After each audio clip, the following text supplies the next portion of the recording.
Alléluia. Combien il nous faut prier. Il nous faut une bonne dose du Saint-Esprit pour rentrer dans l'intelligence de ces textes d'aujourd'hui. Il proclame pour la chair avec horreur ce que nous détestons. Être maudit de Dieu, vivre dans une terre salée, aride, être persécuté des hommes, être rejeté, être insulté, être pauvre, avoir faim. Est-ce que vous voulez ça? Non.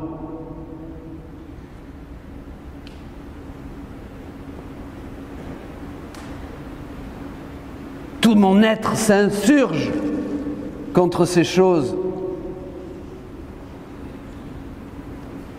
Je ne supporte pas être dépouillé, être pauvre, être insulté, être rejeté, ne pas être aimé, avoir faim. Qui supporte ça? S'il y en a un ici, mais qu'il prenne ma place au micro et qu'il nous explique. Moi, je ne comprends pas. Je parle avec mon être d'homme charnel. Je ne comprends pas. Bonheur ou malheur? Et en plus, Luc va beaucoup plus loin que Matthieu. Chez Matthieu, il y a encore les doux, les pacifiques, les miséricordieux. Chez Luc, il n'y a que 4 béatitudes, c'est tout. Et en plus, il rajoute les malédictions. Malheur à vous, à vous. Il nous appelle, il nous interpelle personnellement. Vous les riches, vous qui cherchez votre consolation, vous qui êtes repus, qui mangez bien, qui faites abondance de vie, bon vivant, vous qui aimez seulement que les hommes vous louent, vous bénissent et vous reconnaissent comme quelque chose en ce monde, vous.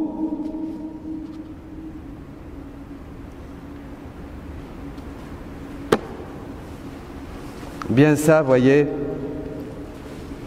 c'est le paradoxe de notre vie.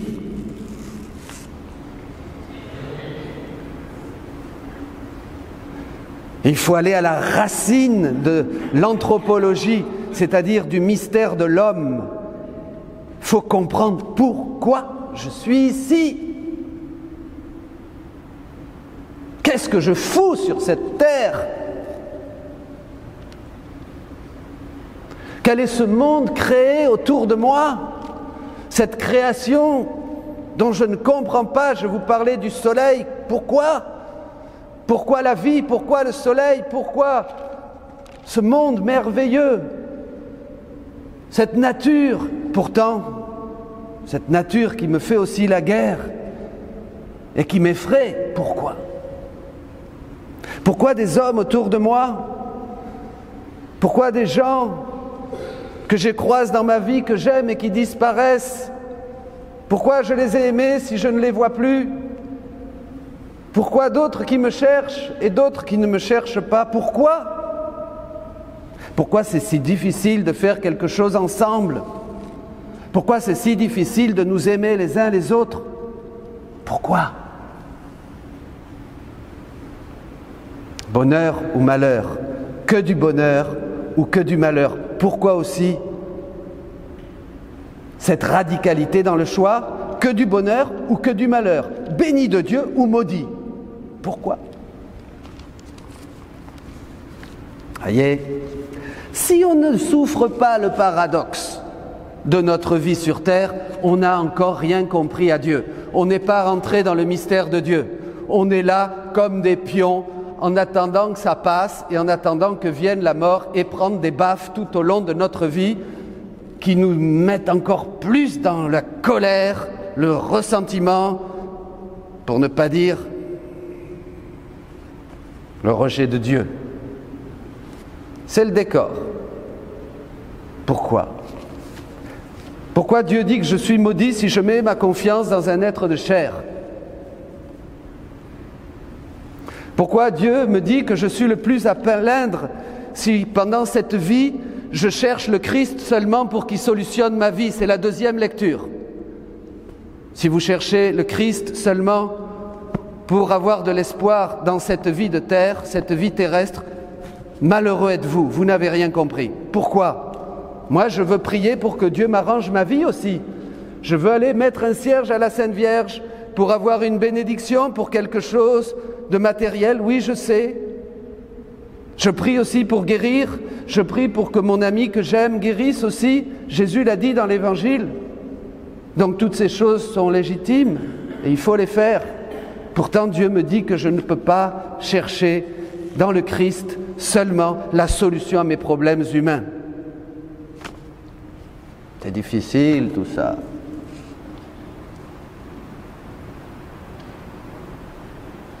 Je parle au nom de tous.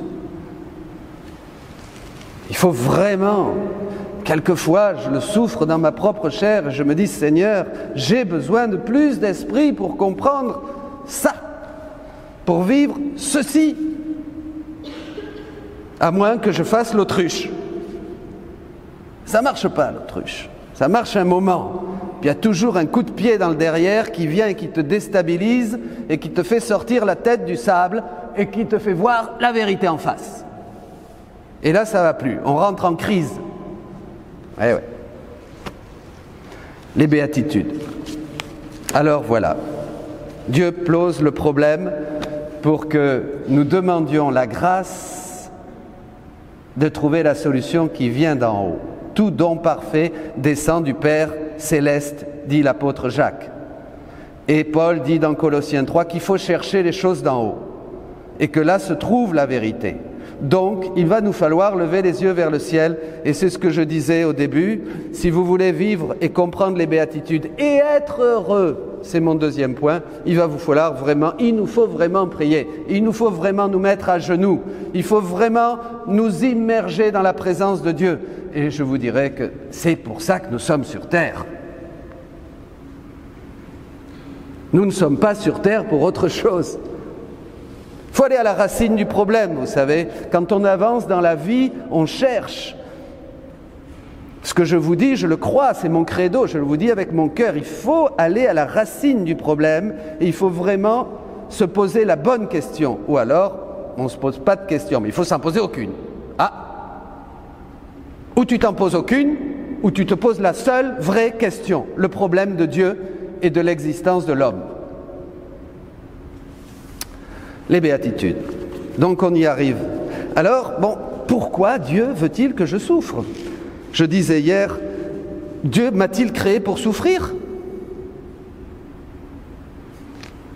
Dieu m'a-t-il invité dans ce monde, dans cette existence, pour souffrir? Puisqu'il me dit que je ne peux pas bien manger, je ne peux pas être riche, si je me marre maintenant, je vais pleurer après. S'il faut que j'accepte que les autres me donnent des coups, m'insultent, me rejettent, que tout ça c'est bon pour moi, attention là. Dieu veut notre bonheur, mais pas le nôtre sans lui. Il veut notre bonheur en lui. Il veut notre vrai bonheur. Et comme nous avons tout perdu, comme maintenant, sans Dieu, nous ne cherchons comme le fils prodigue. Vous vous rappelez, donne-moi mon héritage. Et basta. Au revoir. Adios. Comme maintenant, nous ne cherchons que notre bonheur d'une manière égoïste. Bien vivre, bien manger, avoir des sous, être heureux, tout le monde m'aime, être reconnu, être le premier, faire le fanfaron, être ceci, cela. En fait, nous ne vivons que pour nous. Parce que nous avons hérité de cette manière de vivre à cause du péché. Vous comprenez? Alors Dieu ne sait plus quoi faire. Le pauvre, il ne sait plus quoi faire. Il me dit, mais comment je vais faire avec ces enfants? Il faut que je les détache d'eux-mêmes. Il faut qu'ils comprennent qu'il n'y a pas de bonheur en accumulant, en accumulant, en accumulant. Il n'y a pas de bonheur quand les autres te vénèrent, te louent, te disent des choses bien sur toi. Tout ça, c'est de l'humain. Voyez, comme maintenant je vis dans l'humain, je ne suis plus dans la volonté de Dieu, je ne comprends plus. Alors, les béatitudes, évidemment, pour le monde d'aujourd'hui, c'est c'est une grossièreté. C'est incompréhensible. Ça a une odeur de mort, comme dit saint Paul, pour ceux qui ne se convertissent pas. Odeur de mort pour ceux qui ne se convertissent pas. Et personne ne veut vivre les béatitudes. Et pourtant, c'est le chemin du bonheur. C'est le chemin du bonheur parce que vraiment, je vais mettre ma confiance en Dieu. Je ne vais plus mettre ma confiance quand je vais avoir un problème, un souci, une maladie, une crise, quand mon conjoint va partir, quand quelqu'un de ma famille que j'aime, quand je vais perdre un enfant, enfin toutes les souffrances de la vie, voyez, quand je vais être rejeté, je sais pas, à l'université, dans mon salon, dans ma salle de classe, ou parmi mes amis qui m'aimaient, qui maintenant ne m'aiment plus, quand je vais avoir des problèmes en famille, quand je vais souffrir toutes sortes de choses finalement. Et puis aussi les souffrances pour Jésus, parce que quand on annonce Jésus, on n'est pas béni par le monde, ça c'est sûr, voyez. Eh bien, ça va me détacher de moi et ça va me faire choisir Dieu. Je vais mettre ma confiance dans le Seigneur, je vais mettre toute ma confiance dans le Seigneur, je vais prier davantage et je vais même remercier Dieu qui me donne ces souffrances, qui me permettent de trouver mon bonheur en lui. Saint Augustin dit l'amour de soi jusqu'à la haine de Dieu, ou la haine de soi jusqu'à l'amour de Dieu. Voyez, je vais donc chercher mon bonheur en Dieu. Et alors ces choses-là, la persécution, la faim, toutes ces choses vont devenir des bénédictions. Et c'est là où on ne comprend pas. Et on ne comprend pas les saints. La petite Thérèse disait, je ne veux pas aller au ciel parce qu'au ciel je ne souffrirai plus. C'est fou, non, quand même? Ou on a un pet au casque quand on dit des choses comme ça, ou alors vraiment on a une sagesse qui est au-delà de tout ce qu'on... Je n'irai pas au ciel, je ne sais pas ce que je vais faire au ciel parce que je ne vais plus avoir la souffrance, elle dit. Et elle est pourtant docteur de l'Église. Attention, pas n'importe qui. C'est les béatitudes déjà qui sont en germe. Les humbles, les petits. Voyez, il faut que ce monde en nous, humains, eh bien, il faut que ça tombe avant de partir de ce monde. Attention, avant. Parce que si on ne le fait pas ici, on le fera après. Après, on sera pauvre, on sera humble, on sera petit, on aura faim de Dieu. On sera humble parce qu'on dépendra de Dieu. On sera emprisonné parce qu'on attendra la libération de Dieu. Saint François de Sales dit que les âmes celles qui ont le plus de besoins et pour qui il faut vraiment prier, c'est les âmes du purgatoire. Parce qu'elles n'ont plus rien.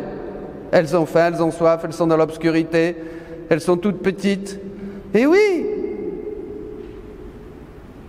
quand on ne fait pas ce qu'il faut ici, quand on ne croit pas à la parole de Dieu qui est vivante et efficace, qui est puissance, qui est sagesse, qui est libération, quand on ne croit pas à la parole de Dieu, parce qu'on manque de foi, parce qu'on ne veut pas se convertir, on ne veut pas entrer en Dieu. Dieu nous propose son bonheur à lui, le bonheur de vivre en Dieu, en Dieu. Mais mes amis, nous n'avons que cette vie pour vivre en Dieu, mais c'est formidable, quelle joie, quel bonheur. Et le Seigneur, comme il nous aime tellement, il essaye par les bons moyens. Jésus dit à une sainte, il dit, je vous parle, je vous envoie mes sacrements, je vous parle dans la prière, je vous dis de vous convertir, je vous invite à lire la parole, je vous invite à la prière, je vous invite à écouter mon Saint-Esprit, j'ai tellement de bonnes choses pour vous, mais quand ça ne marche pas par les bonnes manières, eh bien il dit, j'utilise d'autres moyens. Mais oui, de toute façon, on les a tous, mais j'utilise d'autres moyens pour que l'homme revienne à moi. Pour que l'homme revienne dans mes bras, comme cette petite fille dans les bras de son papa, toute blottie, toute amoureuse, toute avec lui. Vous comprenez? On ne veut pas. L'orgueil, vous savez, l'orgueil bête. On ne veut pas. Ce qui est très français d'ailleurs. On ne veut pas. La raison.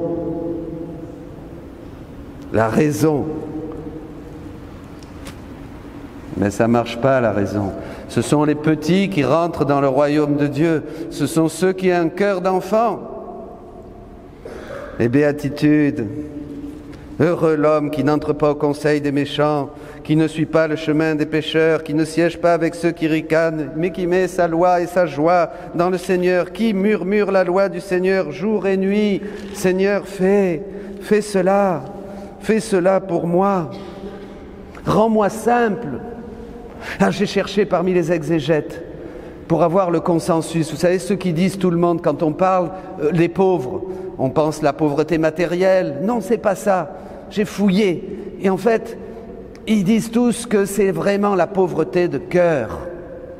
Ils disent vraiment que ce sont les âmes simples qui ne croient, qui ne sont rien, qui sont petits, qui sont pauvres, qui sont humbles et donc qui se mettent à genoux. Comme dit Jésus, il dit, quand on a tout fait, il faut dire, je n'ai rien fait, c'est Jésus qui a tout fait.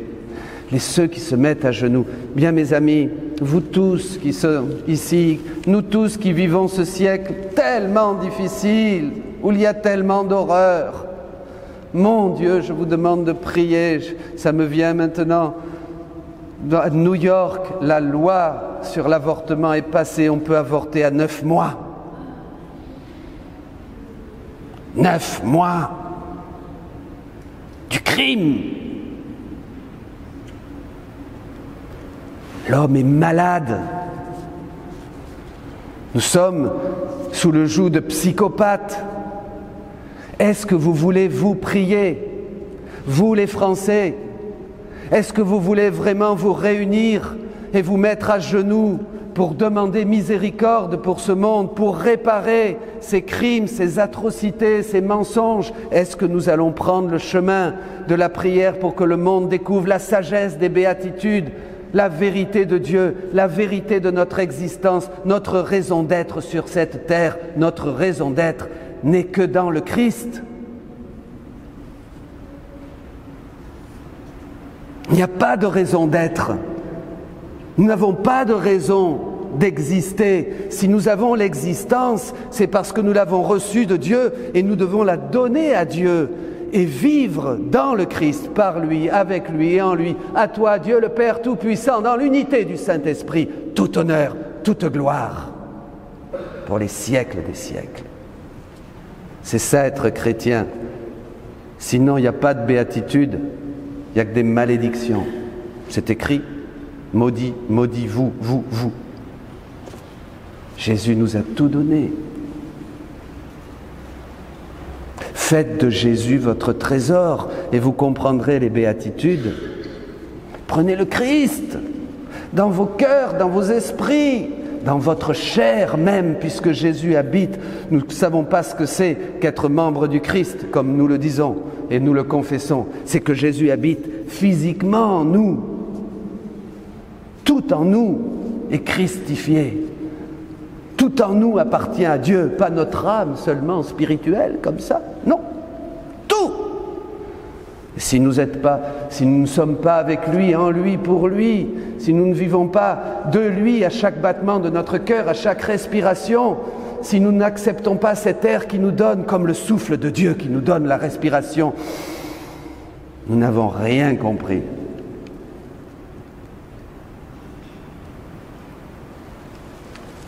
Merci Seigneur. Eh bien, mes amis, je proclame sur vos vies que du bonheur. Je ne vous souhaite que du bonheur. Je demande à Dieu tous les jours pour tous les hommes que du bonheur. Je demande que vienne son règne. Je demande que vous soyez remplis de la joie du ciel que vous connaîtrez tous éternellement.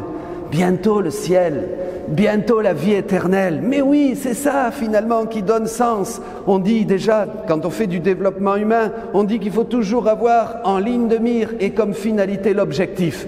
Comme quand on conduit une voiture, il vaut mieux savoir où on va. Eh bien nous c'est pareil les hommes, il faut savoir où on va. Où on va? Je vais dans l'éternité, bientôt je serai avec Dieu. Et quand on regarde l'éternité, quand on a les yeux fixés sur l'éternité, tout de suite on comprend tout. Les béatitudes, ça coule de soi, la sagesse vient en nous, on comprend tout. On dit merci Seigneur et on saute de joie, nous nous réjouissons même dans les persécutions. Réjouissez-vous, dit Jésus. Que c'est beau le christianisme, que c'est beau la grandeur de l'homme. Notre grandeur, c'est exigeant, vous allez me dire, oui, tout est grâce. Aux hommes, c'est impossible, dira Jésus, mais à Dieu, tout est possible. Quand Pierre lui demande, qui se sauvera? Tout est possible à Dieu. Évidemment, ça paraît, pour nous, c'est impossible, mais c'est ça qui fait notre grandeur. C'est que nous n'avons d'issue qu'en Dieu. Nous n'avons de sortie que vers le ciel.